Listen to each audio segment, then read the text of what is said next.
nos encontramos con el alumno Alejandro González Palma, quien es estudiante de la licenciatura en Criminología, al cual les vamos a hacer unas preguntas sobre el tema que es la pena de muerte.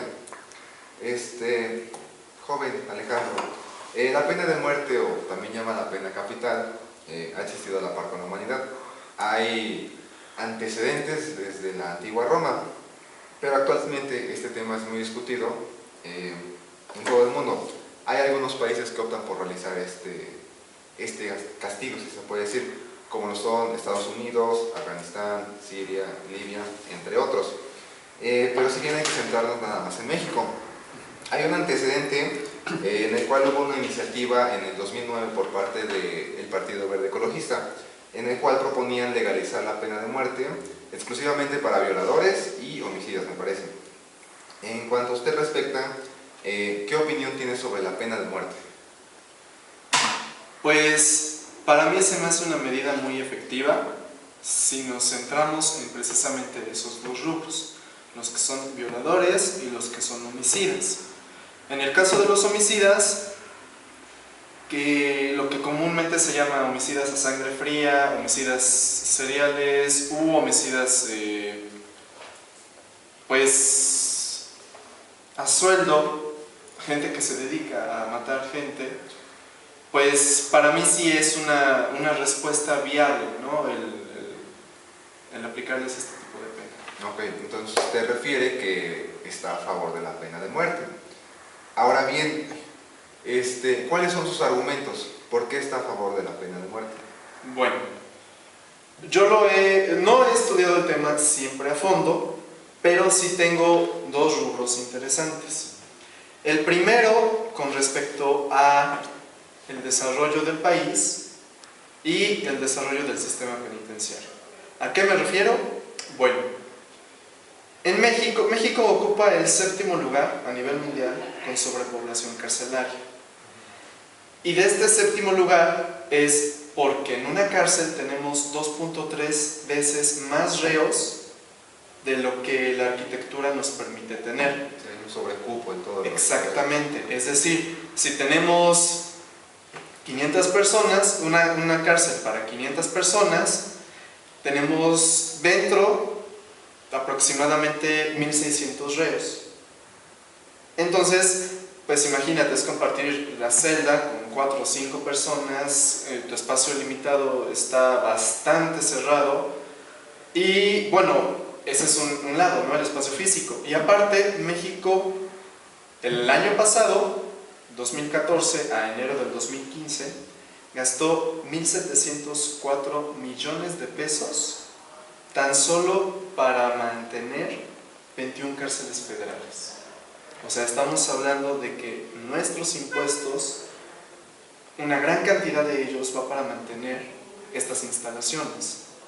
Ahora, también hay que decirlo, mantener en qué tipo de condiciones, porque si hablamos de una sobrepoblación, hablamos de que no hay buenos tratos, no hay buena higiene, no hay buenos espacios, la alimentación.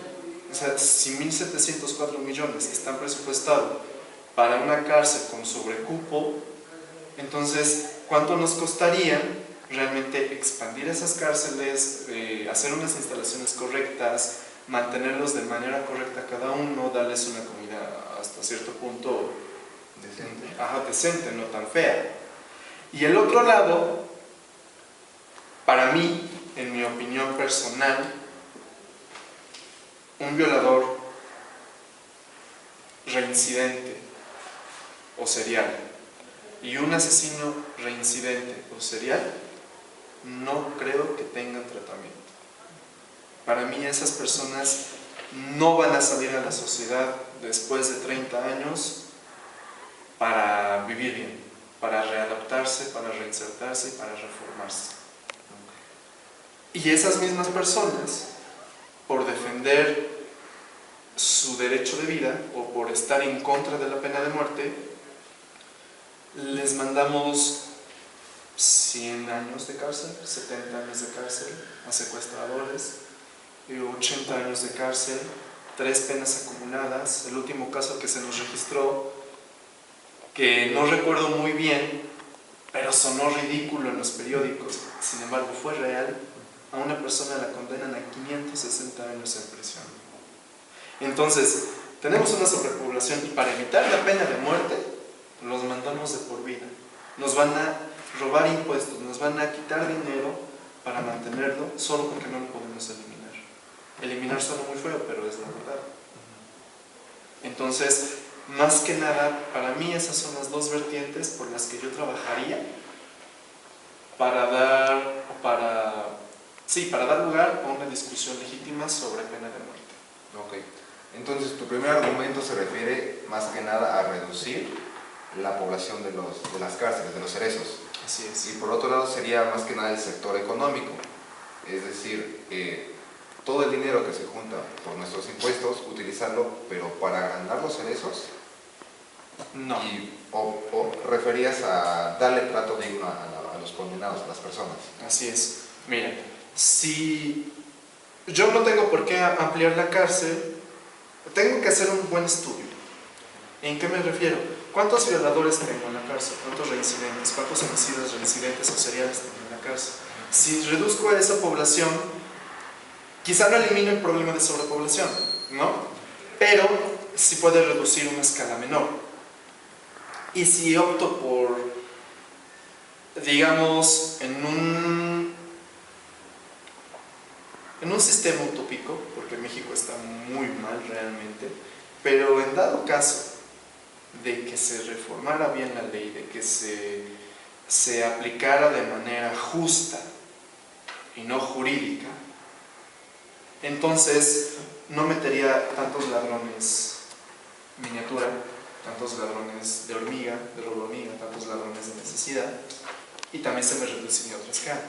Entonces el presupuesto que yo tengo no lo invertiría para ampliar cárceles, sino me jalaría menos recursos mantener una cárcel. Y se disminuiría el recurso que necesito utilizar y lo podría aplicar a otros sectores.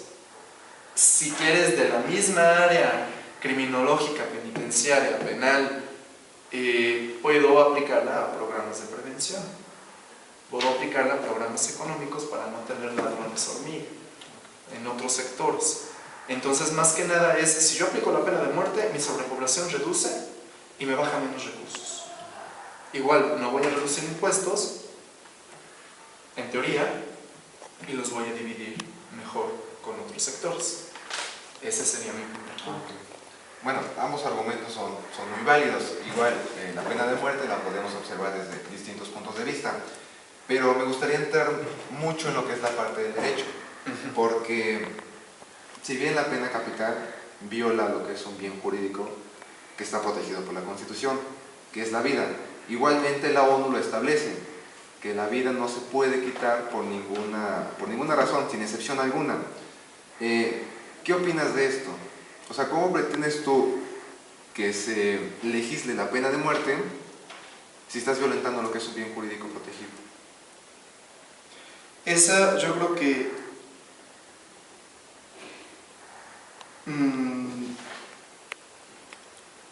civilmente, no humanamente, civilmente, en un Estado, como tú lo acabas de mencionar, el área jurídica pertenece a un Estado de Derecho.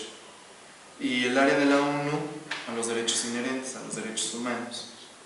Creo que esa es la única verdadera limitante que tenemos para la pena de muerte.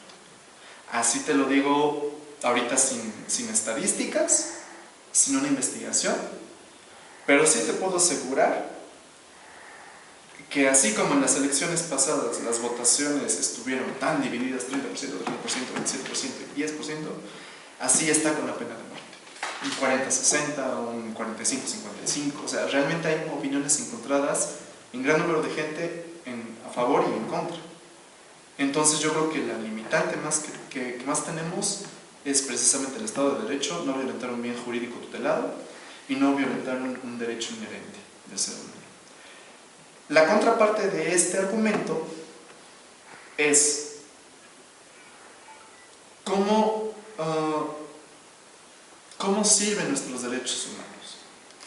Tenemos el caso que realmente a partir de este caso se volvió masivo lo que son los derechos humanos en el sistema penal no jurídico, en el sistema penal, Florence Cassés. Secuestradora, entra a la cárcel, se le da sentencia y entran derechos humanos. Y a raíz de que entran derechos humanos, muchísimas personas que van a estar sentenciadas apelan. Ahorita prácticamente meto un amparo, no funciona, vale, meto un derecho humano. Violentaron un derecho humano. ¿Cuál? No sé, hay infinidad, los buscamos en la Constitución y ahora los abogados se centran más en buscar qué me violentaron, cómo violentaron a mi cliente, en vez de definir si es o no culpable. Y cómo puedo sacar a mi cliente en vez de demostrar su inocencia. No me importa si es inocente o no, algo me violentaron y con eso yo me agarro. Entonces, tenemos dos vertientes. ¿Por qué los derechos humanos se centran tanto en defender el trato de ellos? Y no se centran en pensar que ellos quebrantaron esto. Entonces, es un tema que se tiene que discutir a la par, si no es que antes, que la pena de muerte. ¿Por qué? Tú y yo tenemos derechos humanos. Yo no tengo derecho a violentártelo, pero si lo hago, podría tener consecuencias jurídicas siempre y cuando alguien no me violente a mí. Entonces, prácticamente tú estás en desventaja, porque no te protege nada, la ley no te dice nada. A mí me dice que no debo hacer algo, o a mí me dice qué pasa si hago algo, pero a ti no te dice nada. En cambio a mí, que yo violento, me dice que yo hice algo y merezco algo, pero que tampoco me pueden hacer a mí. Y ahí sí la ley me ampara a mí para que nadie me haga nada. Entonces los derechos humanos para mí son o se están volviendo más un recurso jurídico que un recurso humano. Entonces, pues creo que a muchos nos cuesta trabajo definir cómo podríamos legislar los derechos humanos sin que podamos legislar la pena de muerte sin que podamos quebrantar los derechos humanos. Y otro, no se pueden equiparar los derechos humanos. El derecho a la vida no se puede equiparar con el derecho a la libertad. Entonces, ¿cómo yo te digo a ti, sabes qué? No te voy a matar, no te voy a quitar un bien jurídico, pero sí te quito otro. No te voy a quitar un derecho inherente, pero sí te voy a quitar otro. Entonces, ¿cuál es la lógica? ¿Cuál es la correspondencia? O sea, yo te quito un bien patrimonial y ahorita los que están apresando son, yo te quito 5 o 10 pesos y tú me quitas 5 o 10 años. ¿Cuál es el equivalente lógico? ¿Cuál es la secuencia lógica? Entonces, realmente tenemos que discutir acerca de qué tan bien están hechos nuestros derechos humanos, cuál es el procedimiento real que se hace para defender un derecho humano.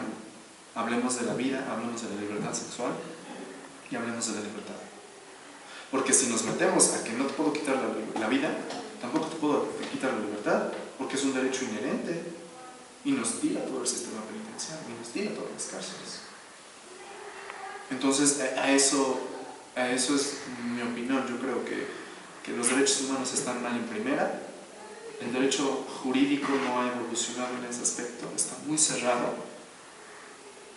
Y la justicia está limitada. Y por tanto también la pena de muerte, y por tanto las víctimas, y por tanto también los mismos reales, ¿no? Porque estamos hablando de que los homicidas pues tienen el beneficio de estar ahí, vivos, con 3, 4 muertes, al lado de gente que solo dañó un bien patrimonial y que se le cuarta un derecho humano, que si bien antes era por jerarquías, la vida es más importante que la libertad es más importante que el patrimonio es más importante que la expresión. Ahorita ya no se puede cortar por jerarquías. En teoría ya todos los derechos humanos tienen la misma jerarquía solo por ser derechos humanos, porque pertenecen a la misma categoría. Entonces, ¿cuál es nuestra lógica? ¿Cómo vamos a crear? Si bien es cierto, vivimos en un Estado de Derecho, vivimos rodeados de derechos humanos, pero dejemos de lado esto. ¿No crees que al aplicar la pena de muerte habría un retroceso en nuestra sociedad, porque si bien, como dije antes, la pena de muerte ha existido desde hace años, entonces llegaríamos a lo que es la famosa ley del talión, ojo por ojo, diente por diente. Tú me mataste a una persona, yo te mato a ti. ¿No crees que había un retroceso entre nosotros?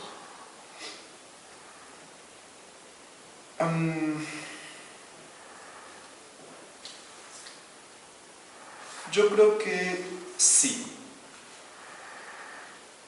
pero te voy a poner un ejemplo. Hacemos algo, hacemos un procedimiento, una ecuación. Avanzamos, pero nos damos cuenta en determinado tiempo que estamos mal. Se vale retroceder, se vale empezar de nuevo.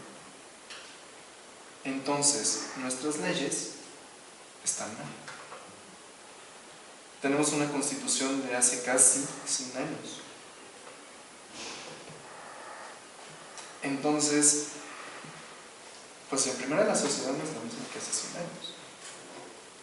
En segunda, no se ha hecho un estudio. ¿Por qué? Porque el argumento puede ser, pues no es la misma sociedad, pero también esta constitución se reformaron. Sí, pero no están reformando las leyes. Están atenuando o están agravando, están creando nuevos delitos, están creando nuevos artículos. Establecieron también la delincuencia organizada dentro de la Constitución. Metieron la bola de derechos humanos al lado de las garantías individuales. Entonces lo único que estamos haciendo es parchando. Es cortar, pegar y pegar otra vez. Y ampliar. Perdón que te interrumpa, pero de hecho sí tienes razón. O sea, en la Constitución, me parece, de 1917 mencionaban la pena de muerte, haciendo excluyente nada más a los que eran, bueno, mencionaban nada más a los que traicionaban a la patria, eran homicidas y eran violadores. O sea, había un pequeño grupo de delitos los cuales eran contemplados nada más como meritorias de pena de muerte. Entonces, a lo que tú refieres es que actualmente ya hay varios delitos a los cuales se les podría aplicar. No, a lo que me refiero es que nuestras leyes se están parchando conforme a los fenómenos nuevos de la sociedad. Pero los fenómenos nuevos que significan un atentado contra la actual sociedad. Es decir, empiezan a matar 3, 4, 5, 6, 10, 20 mujeres. Es un fenómeno nuevo. ¿Qué es lo que pasa? Los grupos feministas de la sociedad reaccionan ante esto y le exigen al gobierno que tipifique una nueva ley antifeminicidio. ¿Qué es lo que hace el gobierno? Alguna vez escuché, el gobierno de México legisla conforme al miedo que le tiene al pueblo, no conforme a las necesidades. Es decir, para evitar que el pueblo se me levante porque tengo hasta el gorro de corrupción, les bajo focos rojos. Entonces creo el feminicidio. Entran los grupos no antifeministas, pero sí los grupos racionales que dicen, oye, estás menospreciando a los hombres. ¿Por qué? Porque ahora resulta que matar a un hombre es menos valioso que matar a una mujer. ¿En dónde queda la equidad de género? Estás siendo parcialista. Ah, tienes razón, entonces va a ser un agravante. Ok, pero el asesinato de un hombre por cuestión de género, nadie habla de eso. No se han hecho estudios de eso. El asesinato de un compañero de universidad cercano. O sea, si se da un nuevo fenómeno, también se va a convertir en agravante, en vez de estudiar realmente la sociedad y ver qué es lo que está pasando. ¿Cómo está nuestra sociedad? ¿Qué mentalidad tiene? Solo nos dedicamos a legislar, a parchar, a calmar los focos rojos y a parchar nuestras legislaciones o a incrementar artículos o penas, porque también eso es arraigado en México, que le tenemos miedo a los secuestradores. Bueno, salen criminólogos, salen en su momento sociólogos y salen en su momento previo psicólogos que te dicen no, porque de todos modos si lo tienes 50 años o 70 años, pues va a dar lo mismo si no le das un tratamiento. Lo que se tiene que hacer es reducir esa segregación social y tratar esos daños psicológicos o sociales o criminológicos que tiene esta persona para que vuelva a integrarse en la sociedad. Pero ¿cómo reacciona el pueblo que no tiene cultura? No es que vas a dejar libre un secuestrador, es que vas a dejar libre un ladrón, es que lo va a volver a hacer. Entonces el Estado, en vez de contraponer la opinión del pueblo y decir no porque yo confío en mis criminólogos y no porque los estudios dicen esto, te digo está bien, te doy la vuelta y le metemos 70 años de cárcel, 80 años de cárcel a los secuestradores. Entonces, pues sí, realmente el gobierno legisla por miedo al pueblo, no por realmente necesidades. Entonces, una involución sí se realiza, pero también esta evolución que hemos tenido no ha sido favorable. Es una evolución que viene en picada, es una evolución que está quebrantando nuestra economía, nuestra civilidad, nuestra sociedad en general y nuestra ideología. Nos están quebrantando por todos lados y vamos para abajo.